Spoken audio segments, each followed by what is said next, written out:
Assalamualaikum warahmatullahi wabarakatuh. Berjumpa kembali bersama Miss Intan di video pembelajaran bahasa Inggris.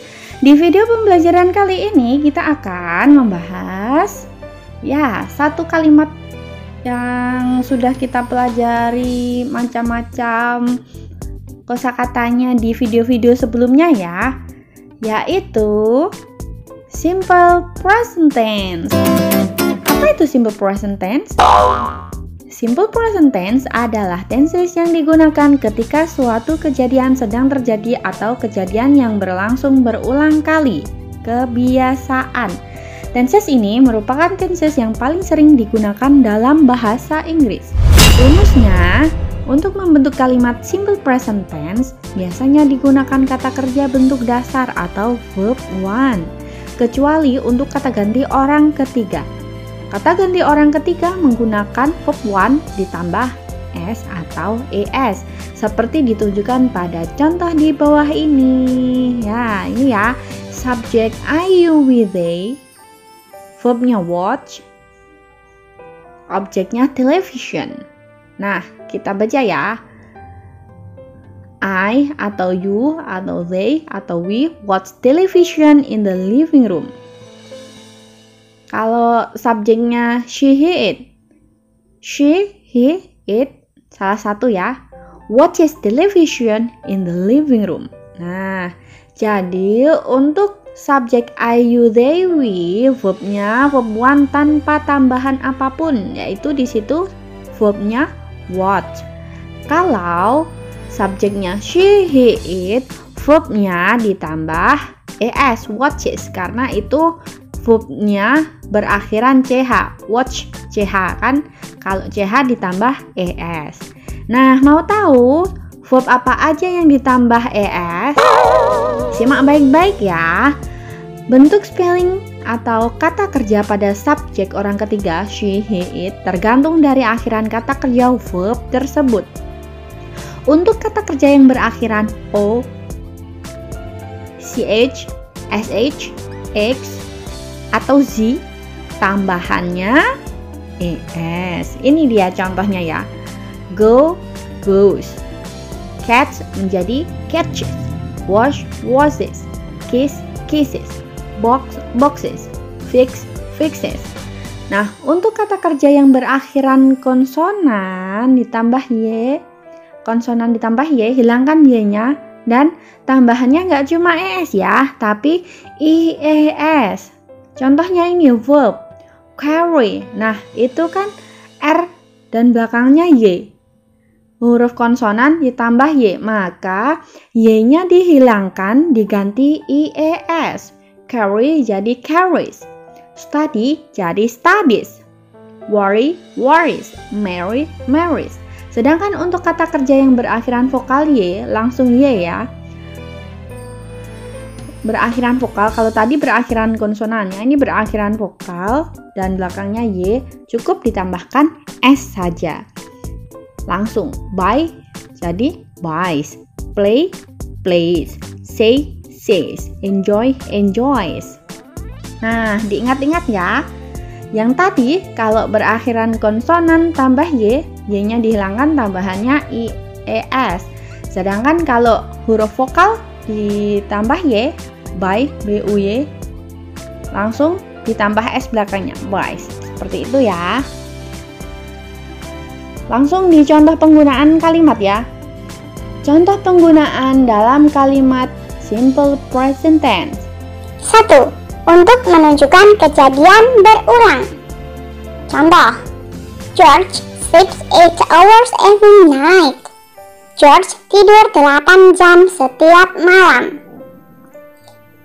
Penggunaan berikutnya, nomor 2, untuk menunjukkan suatu fakta.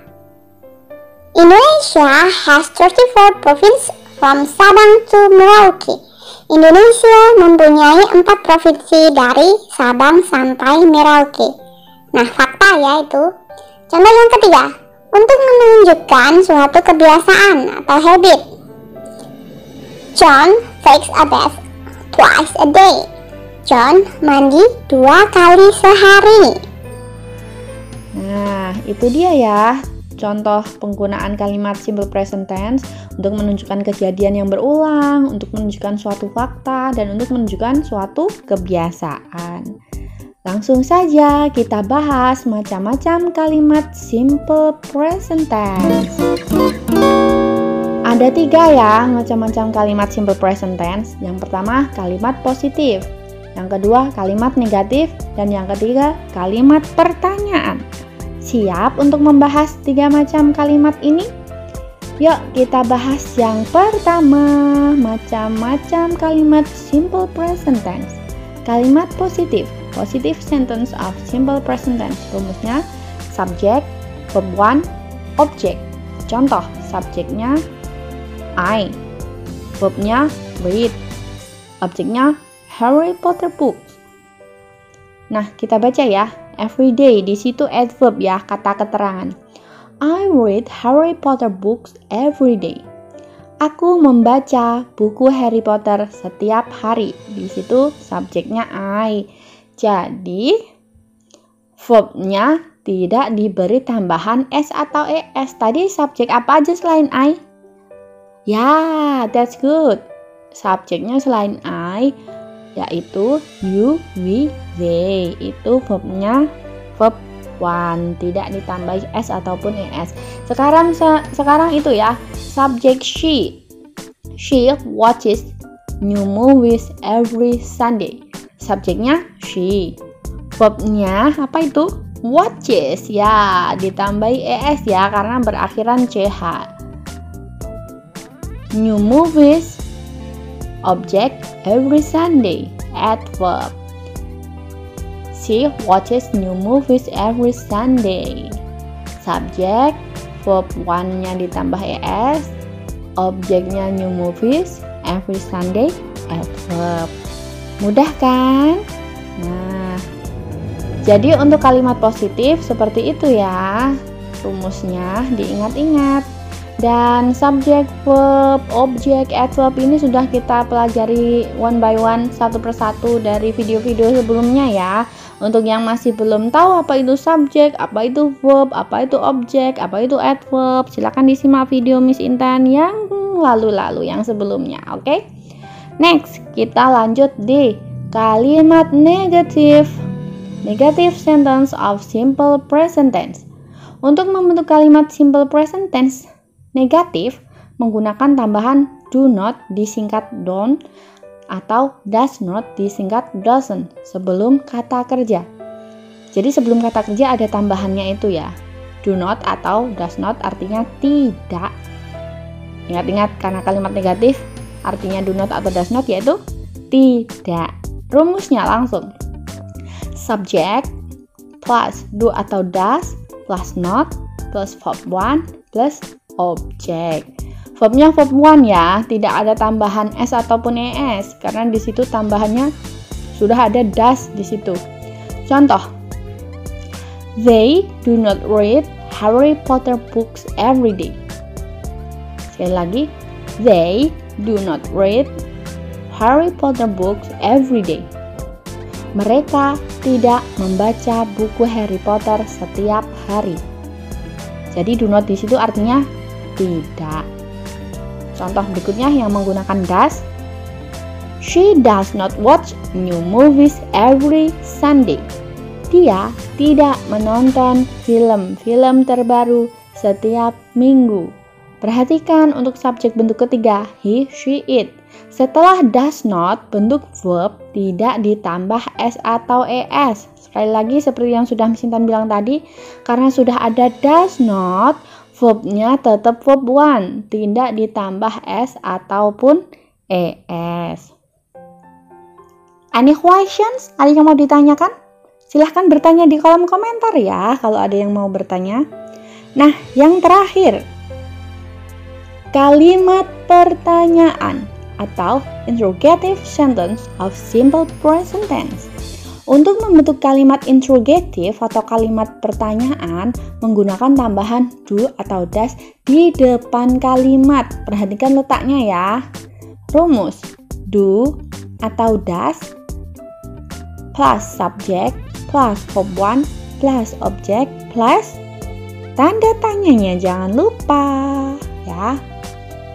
Kata do digunakan jika subjek adalah I, you, they, we. Untuk subjek yang menggunakan kata do. Kata does digunakan jika subjeknya adalah bentuk orang ketiga. She, he, it. Jangan sampai kebalik-balik ya. Oke, langsung contoh. Do they read Harry Potter books every day? Do they? Subjeknya di situ they, maka pakai do. Do they read Harry Potter books every day? Do, subjeknya they, verbnya read, Harry Potter books object, everyday adverb. Contoh berikutnya. Does she watch a new movies every Sunday? Kenapa di situ pakai does? Ya, that's good karena subjeknya di situ she. Does, subjeknya she, verb one-nya watch a new movies every Sunday. Nah, film-film terbaru setiap minggu. Does she watch new movies every Sunday? Apakah dia menonton film-film terbaru setiap minggu? Nah, kalau ada pertanyaan do atau does, jawabnya pasti. Kalau nggak yes, ya no. Nah, kita jawab ya. Coba, kalau ditanya do they read Harry Potter books every day? Kalau jawabannya yes, gimana jawabnya? Apakah mereka membaca buku Harry Potter setiap hari? Kalau iya, berarti yes, they do. That's good, pinter sekali ya. Karena yang ditanyakan they, maka di situ jawabnya langsung they do. Yes, they do. Jawab gitu aja sudah betul ya. Kalau mau jawaban yang super lengkap, jawabnya yes, they read Harry Potter books every day. Itu kalau jawabannya lengkap. Kalau mau jawab yang singkat saja, yes, they do. Itu aja sudah betul ya. Pertanyaan berikutnya. Does she watch new movies every Sunday? Jawabannya, kalau yes, yes, she does. Kalau no, itu ada tambahannya not di belakangnya. No, she does not. Seperti itu aja. Kalau yes tidak ada tambahan not. Kalau no harus punya buntut not di belakangnya. No, she does not. No, they do not. Seperti itu. Any questions? Jika ada yang mau ditanyakan, silakan ditanyakan di kolom komentar ya. Miss Intan akhiri dulu video pembelajaran ini. Semoga videonya bermanfaat dan anak-anak bisa paham dengan pembelajaran hari ini. That's enough for my video. Wassalamualaikum warahmatullahi wabarakatuh. Bye.